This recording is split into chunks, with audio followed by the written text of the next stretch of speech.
hanging out in Bootleg Canyon, Nevada. This is where they do outdoor demo day for Interbike, and the show starts tomorrow. So it's just really peaceful, it's quiet, it's intimidating. There's some amazing jumps and just places to ride around here. And this is the kind of bike that you could use on some of it. And this is the SmartMotion Catalyst. They also have one called the Pacer that's like slick tires, no suspension. But the interesting thing about these bikes is that both of them are speed pedal X. So I really like this formula. Like this model in particular, you get some cushion because the tires are, a little bit fatter. And you got the nubs. These are 27.5 by 2.2. And, they're going to give you traction. You're going to be able to cut across a trail if you're someone who's commuting to work or just likes to go mountain biking. Of course, you got the suspension up front, 120 millimeters of travel, SR Suntour XCR 32. It's not an air fork, but you get preload, you get lockout and rebound. It's nice. It's a relatively nice fork. It's pretty plush. I was enjoying it. It's just set up right for me. And, of course, just the geometry of this is a little bit stiffer. It's really fun. Like riding this on the trail feels good.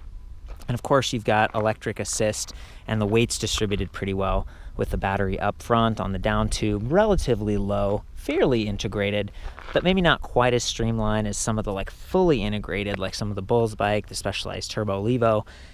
But it doesn't cost nearly as much. That's the trade-off. So this is $26.99, and that's with a 48-volt, 14.5 amp hour battery, and that's huge. And I know you're thinking, Cord, it says 11 amp hours right there. This is a sample. It's a sample battery. I weighed the 14.5 amp hour battery. They just have it on another bike right now. And it's pretty awesome. Just the way this is set up. It is a hub motor powered electric bike. Okay, a geared hub motor. So it's relatively compact. It's small. It's not going to mash your gears or anything. It's got a throttle. Of course, it has pedal assist as well. But it's not as powerful as some of the mid drives and things that I've tested lately. The Bros, the Bosch, Impulse, Yamaha. But again, the mashing and some of the, this is a speed pedelec. There's some trade-offs to be made for sure. I was experimenting on these hills, trying to climb, and of course, when I was pedaling and when I was using the throttle or just at the highest level of assist, I was able to make it. But as soon as I kind of stopped pedaling and coasted slower and then tried to just juice it, it would just stop. It would kind of give up on me, which is to be expected. I mean, that's kind of how it is with hub motors. Even though this one's rated at 500 watts and it's got that 48-volt pack, it struggles. They say it peaks out at 900 watts, which is pretty impressive. And, you do hear it zipping depending on how much power you're putting out. But all things considered, it works very well.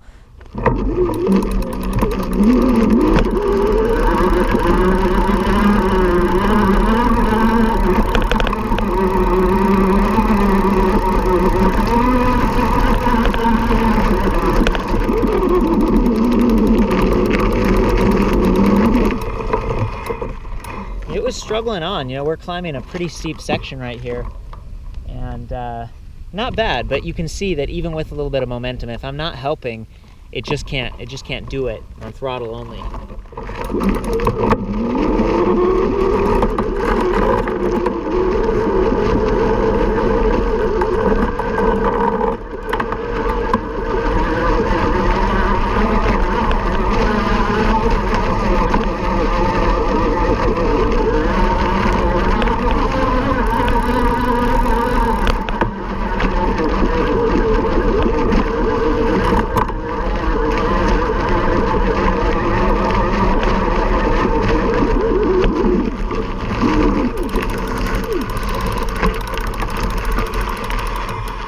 Bad. We're going up the down sections. Thankfully it's not too crowded. I can just experiment with the off-road. A couple times I've gotten off and the bike has still surged a little bit, so use that right brake lever to kill power to the motor. It's something I've been kind of keeping an eye on. Love that there's quick release up front, because a lot of times I'm trying to stuff my bike in my car or station wagon or whatever, and you take the wheel off pretty easily. It's only got an 11 millimeter skewer right here, so it's not like a 15 millimeter through axle like you'd see on something that's a little more expensive, a little more rugged, and that's too bad because this is a speed pedelec and it's a trail / mountain bike. So, you might be feeling a little bit of flex and just, I don't think it'd fail, but it's just not quite as rugged as some of the new stuff. Same thing with the rear. This isn't like a 142 12 millimeter. It's just like the hub with an axle, and I imagine it's about 11 millimeters with nuts on it. It's going to make it a little bit trickier to change flats if you're out on the trail and you get a sticker or something. But again, you know, it's the hub motor setup. I've seen some companies try to add like a quick release. Easy Motion does that. And I've never actually taken the whole thing off, but it's just like, I don't know, you bring along a tool and it works okay. You've got a 10-speed cassette here, 11 to 42 teeth, so pretty large on that big chainring. SRAM GX triggers on the right up here. Love the locking grips. They're just flat, kind of what you'd expect on a mountain bike. And then a relatively clean cockpit, and that's because the display is integrated right there on the top tube. It reminds me of like the Stromer ST2 models, and theirs have like a touch screen. That's not what's going on here, but I'm actually okay with having the buttons right here, because taking your hand off and messing with this isn't my idea of like fun or safe, especially at those high speeds. I keep reiterating that's like the strength of this bike. I would just be commuting with this, having a good time. I love that it has bosses back here for adding a rack, and SmartMotion actually has a rack that they sell on their Pacer, and I think you can order that separately and kind of upgrade this a little bit. Another upgrade is the battery. So I was excited about how big it is, how much capacity it has before, but it can actually be upgraded to even larger. So you can go to 48, 17.5 amp hours, just enormous, for only $200 extra, $28.99. Not bad at all. We've got a bash guard up here on the chainring. Looks really nice. These Wellgo pedals that are okay. They're bigger and tougher than cages, but they're still they're like short. These are like short versions, and I don't know. Depending on how much off-road riding I was really doing, I might get some of those magnesium Wellgos off of Amazon. There's something to consider. The bike comes in a couple different colors. So this is like the dark blue with orange and gray accents, and then there's also like a dark kind of a green with like lime and whatever highlights. Is so cool. It comes in a couple colors and a couple sizes. So this is the larger size, and it's about 18 inches right here. You can see that it's brought down by that top tube kind of angled. The standover height's a little bit lower. We've got a tapered head tube, just a little bit burlier, longer handlebars. They've really set this up pretty well, except the thru-axle stuff, which, coming back to however you're going to use this could be a pretty good value for the components you're getting. Panasonic cells in there. This is the Dapu hub motor that Pedigo uses, that Easy Motion uses. It's like a proven design, and it's the higher powered one. So not a lot to complain about. 13 gauge spokes in the rear, a little bit thicker, 14 up front for maybe a little bit more flex and comfort. And I don't know, let me think. There's some other things I wanted to talk about. The bike powers on in like level 0 pedal assist, and the throttle doesn't work in that, and that's because they want it just like safety. You turn the bike on, you don't want to accidentally bump this while you're putting it in the car. But then I think if you go up to an assist level, now it goes. So that's kind of a little workaround. It's kind of neat that it does have sort of a throttle only mode. It's in pedal assist. And then there are 2 levels of pedal assist to choose from, or not levels, 2 modes. So right now it's in torque sensing, and if I hold the M, it goes into cadence sensing just for a couple seconds. And that's neat. Like, I haven't seen any other electric bikes that allow you to switch modes. Cadence sensing is just detecting pedal motion. So you really don't even have to push. You just move your legs and kind of, you're getting a little bit of a workout and maybe just a little bit of movement, and the motor's going to turn on almost like a throttle. Or for stuff like this, where you want the quick response and you want a variable power output, you can switch to torque sensing. Okay, that's really the best, probably the most responsive, and something that you'd use to mirror performance of a real person. So that's great. And then at any time, throttle overrides at full power, which I'm a big fan of. Just get out of the way. Woo! What's up, man? Trying not to die. Yep. Oh yeah, it's pretty crazy out here. Yeah. Maybe I get some cool footage, some people bombing this later. It's a fun place. So yeah, coming back to like what this bike's capable of, is it like a mountain bike? And no, it's not like a hardcore mountain bike. Will it help you up a hill like this? Heck yeah, it will. Will it work on trails pretty well? Yes. Will it be an awesome commuter and like cut across you know, the empty lot and then back onto the street and like off curbs and stuff. Yeah, and I love that. But another quick complaint is that the battery pack, it feels fairly snug, but there's a little bit of movement there, and I was kind of, you know, touching this earlier and just feeling a little bit of play. And this is relatively new. Like, this is kind of a brand new sample, although it is just the sample. So sometimes those issues get cleared up. Also, it's neat that it has a kickstand, because a lot of times trail bikes and mountain bikes don't. But I wish that it was like back here, because then the crank arms could move and stuff, and without colliding with the kickstand. You can see that's already happened right here. There's a little bit of a ding. The other thing you want to be careful of is if you're charging the battery pack on the bike like this and it's plugged in, this crank arm can come right by and shear that off and just, you know, unplug it or worse, right? Bend it, hurt the pin. And this cap just doesn't close very well, so it's just a little bit of a bother. To activate the bike, you actually have the two-step thing. You have to power on the battery pack, and then you have to hold this M button for a while. And it's just like annoying. It's just an extra step. It's not a huge deal though. What I do like, in addition to just the display and its color and backlit, is that you can charge up here too. That's a lot more convenient, and there's even a USB charging port. And that's the second port on this bike. There's another one right here at the top of the battery. It's nice that it's relatively out of the way, but it'd still stick out sideways and the wires would get in the way, so I would just leave that one alone. I would probably always use this one. Just neat that they did that for if you're using your phone, or maybe some lights or something. Just, you know, a lot that you can do with this platform.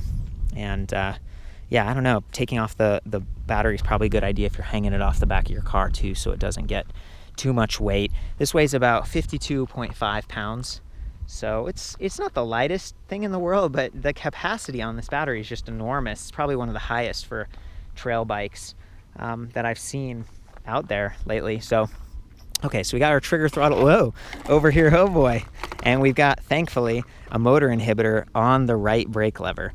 Not on the left, but on the right, and that's good because you can override the system and, you know, stop that motor if you accidentally activate it like I just did. That's kind of good timing.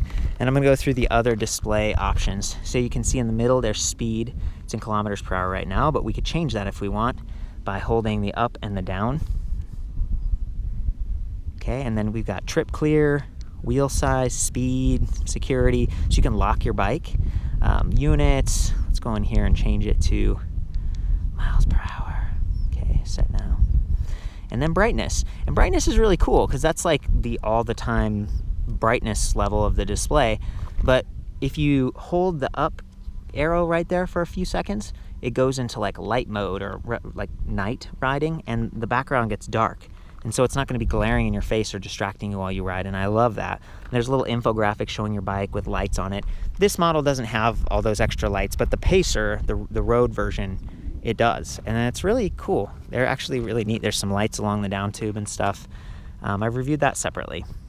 So you've got a really great battery readout here with lots of ticks, so it's not just like 4 or 5. You can tell more finely how much power you have left. You press that M button a couple more times, you can see your range, and it dynamically calculates based on performance and how much battery capacity you have left. Trip, max speed, average speed. Lots of good feedback. I'm gonna hold up again just to get to that brighter readout. There we go. There's 5 levels of assist. Of course, the higher you go, the more quickly you use that battery pack. And then below it, there's this power meter. So as the bike's putting out power, let's see if this works. There we go. See the blue? It kind of like surged up for a second. It's because it was putting out power. That's cool. Just helps you understand like the watts that are being used, and you can get to know your bike a little bit better. I think that's kind of it. You know, we've gone around this thing and looked at all the different equipment, the hardware, and just how it works. And yeah, it's definitely an evolution. It's becoming more technological. I'm gonna try to go to like an easy, smooth place to do some riding with you. And then I might put the camera on the bike a little bit later. So yeah, oh boy. 180 millimeter Magura MT4s. Hydraulic disc brakes, working pretty well for me right now with just a couple fingers. Oh, there we go. That's what I'm talking about. See if you can see how quickly that activates.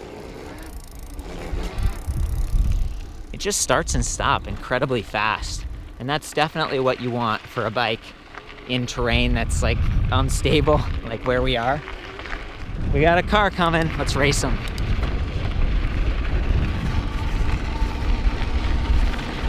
We're climbing. All right, gotta let him pass. Howdy. Sweet. Well, you know, we made it a little ways. Glad that the wind's blowing that way. I'm gonna do another example of sort of how quickly pedal assist kicks in, but this time I'm gonna do it with torque sensing. There we go.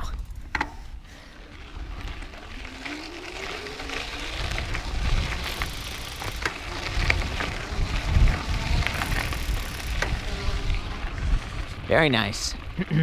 Maybe hard to tell with the sound of gravel in the background, but it's actually working really well. Bike feels pretty comfortable, stable.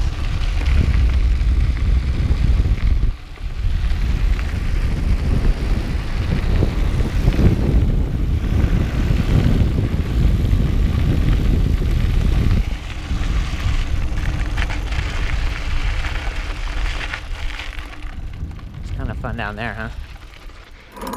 Okay, I'm gonna do some trail riding around here. I'm gonna be in the highest level of assist, probably using torque sensing and a little bit of throttle occasionally, just to see how this thing does.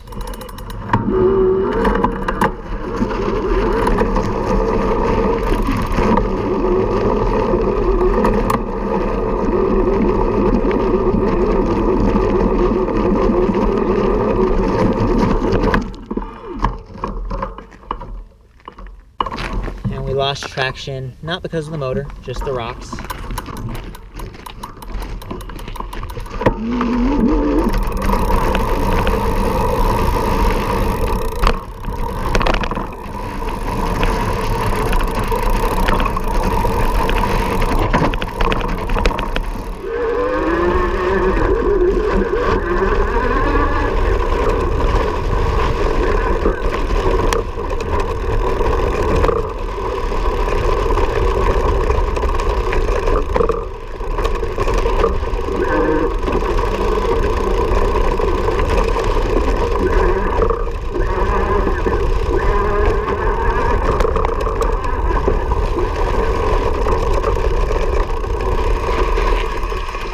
One of the other things I noticed that there's no slap guard on that chainstay on the right. Maybe that's something to be added, like a sticker, but you know, the chain could nick that. You can get those online, like lizard skins or whatever, and just protect your bike.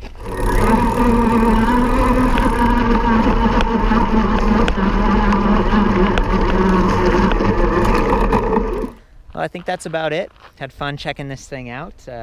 I'll have the full write-up, including the specs and the other dimensions for the small, medium frame size back at the site, ElectricBikeReview.com. And of course, chime in if you have questions or feedback or just whatever. And while you're out there, especially with a speed pedelec that's an off-road capable bike, like a Class 3, be safe, ride appropriately. There is an adjustment in here for speed, so you can actually change the top speed and work with your dealer. So if you want it to only go 15.5 miles per hour in Europe, or maybe 20 mile per hour top speed in the United States, you can adjust some of that, which is cool. Like, that's the thing. SmartMotion's actually been in business for many years in, New Zealand and parts of Europe. So it's an international brand, and they just got kind of picked up, and they're being distributed now in the United States by Electric Cycles, a company that does ERAD. And they have that 2-year comprehensive warranty. It's pretty phenomenal. I'm excited about it. I'll end there. Ride safe.